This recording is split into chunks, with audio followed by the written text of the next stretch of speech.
السلام علیکم ورحمۃ اللہ وبرکاتہ نحمده ونصلی علی رسولہ الکریم اما بعد اعوذ باللہ من الشیطان الرجیم بسم اللہ الرحمن الرحیم واستغفر اللہ ان اللہ کان غفورا رحیما۔ میں نے آپ لوگوں کے سامنے جس عنوان لے کر حاضر ہوا ہوں اس عنوان کا نام ہے مومنہ کو توبہ استغفار کا حکم۔ اللہ رب العزت نے اپنے پیارے نبی حضرت محمد صلی اللہ علیہ وسلم کو توبہ استغفار کا حکم دیا۔ ارشاد باری ہے واستغفر اللہ ان اللہ کان غفورا رحیما، بے شک آپ اللہ تعالیٰ سے بخش طلب کیجئے، اللہ تعالیٰ بڑا معاف کرنے والا اور نہایت رحم کرنے والا ہے۔ اسی طرح حضرت یونس علیہ السلام نے مچھلی کے پیٹ میں اپنی خطا کا اعتراف کرتے ہوئے اللہ تعالیٰ سے یوں معافی مانگی، لا الہ الا انت سبحانک انی کنت من الظالمین، تیرے سوا کوئی معبود برحق نہیں، تو پاک ہے، بے شک میں ظالموں میں سے تھا۔ اور جہاں تک امام الانبیاء حضرت محمد صلی اللہ علیہ وسلم کے عہد کا تعلق ہے تو آپ صلی اللہ علیہ وسلم اس قدر کثرت سے توبہ استغفار کرتے کہ صحابہ کرام رضی اللہ عنہم ایک مجلس میں آپ کی زبان مبارک سے یہ دعا 100 مرتبہ سنی، اے میرے رب مجھے معاف کر دے اور میری توبہ قبول کر، یقیناً تو ہی خوب قبول کرنے والا اور بڑا معاف کرنے والا ہے۔ آپ صلی اللہ علیہ وسلم نے اپنے پیارے صحابی حضرت ابو بکر صدیق رضی اللہ عنہ کو توبہ استغفار کے لیے ایک دعا سکھلائی جسے ہر نماز میں پڑھنے کا حکم ہے، وہ جو یہ ہے اللہم انی ظلمت نفسی ظلما کثیرا ولا یغفر الذنوب الا انت فاغفر لی مغفرۃ من عندک وارحمنی انک انت الغفور الرحیم۔ اے اللہ میں نے اپنے آپ پر بہت ظلم کیا اور تیرے سوا گناہوں کا معاف کرنے والا کوئی نہیں، لہذا تو مجھے اپنے فضل و کرم سے معاف کر دے اور مجھ پر رحم کر، یقیناً تو ہی بڑا معاف کرنے والا اور نہایت رحم کرنے والا ہے۔ اللہ تعالیٰ نے اپنی رحمت و مغفرت کا ذکر کر کے اپنے گناہگار بندوں کو دعوت دیتا ہے، کہو مجھ سے معافی مانگ میں تمہیں ہر گناہ سے معاف کروں گا۔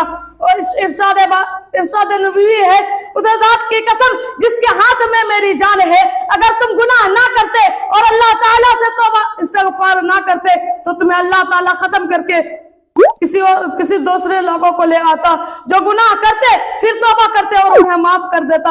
جیسا کہ حضرت ابو سعید خدری رضی اللہ عنہ بیان کرتے ہیں کہ نبی صلی اللہ علیہ وسلم نے ارشاد فرمایا تم سے پہلے امتوں میں ایک شخص نے 99 افراد کو قتل کر دیا تھا، پھر دنیا میں کسی بڑے عالم کے بارے میں پوچھ گچھ کی، اسے ایک پادری کی طرف اس کی رہنمائی کی گئی، چنانچہ اس نے اسے آگاہ کیا کہ وہ 99 افراد کا قاتل ہے، کیا اس کے لیے کوئی توبہ کی صورت جائز ہے؟ اس نے کہا نہیں، تو اس نے اسے بھی قتل کر ڈالا اور 100 کی گنتی پوری کر دی۔ پھر لوگوں سے دنیا کے کسی اور بڑے عالم کے بارے میں پوچھا تو ایک عالم کے پاس بھیجا گیا، پھر اس نے اسے آگاہ کیا کہ وہ 100 افراد کا قاتل ہے، کیا اس کے لیے توبہ کی کوئی شکل ہے؟ تو اس نے کہا ہاں، تمہارے اور توبہ کے درمیان حائل ہے، تم ایسا کرو کہ فلاں علاقے میں چلے جاؤ، وہاں سب لوگ اللہ کی عبادت کرتے ہیں، تم بھی اسی کے ساتھ مل کر اللہ کی عبادت کرنا اور دیکھنا اپنے علاقے کی طرف نہیں لوٹنا، وہاں برے لوگ رہتے ہیں۔ چنانچہ وہ چل پڑا، جب درمیان تک پہنچا تو اس کی موت آ گئی۔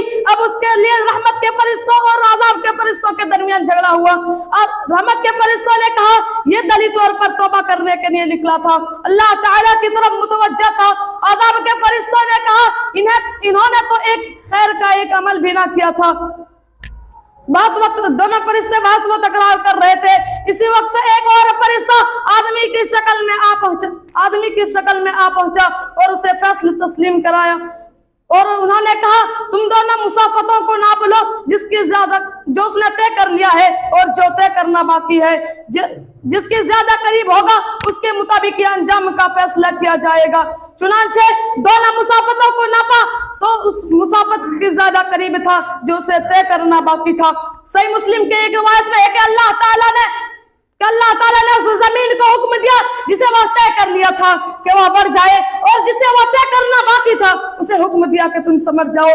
غور کیجیے آدمی دلی طور پر توبہ کیا نہ تھا، صرف توبہ کرنے کے ارادے سے نکلا تھا، تو اللہ تعالیٰ نے اس کی نیت کے مطابق اس کی توبہ قبول کی اور اس کے روح کو رحمت کے فرشتے کے سپرد کیا۔ حضرت ابو ہریرہ رضی اللہ عنہ بیان کرتے کہ نبی صلی اللہ علیہ وسلم نے ارشاد فرمایا ایک آدمی بے انتہا گناہ کیے، انہوں نے ایک عمل بھی نہ کیا تھا، جب اس کا موت کا وقت قریب آیا تو انہوں نے اپنے بیٹوں سے کہا جب میں مر جاؤں گا تو مجھے جلا دینا اور میری راکھ کو آدھی خشکی میں اڑا دینا اور آدھی سمندر میں پھینک دینا۔ چنانچہ اس کے بیٹوں نے ایسا ہی کیا۔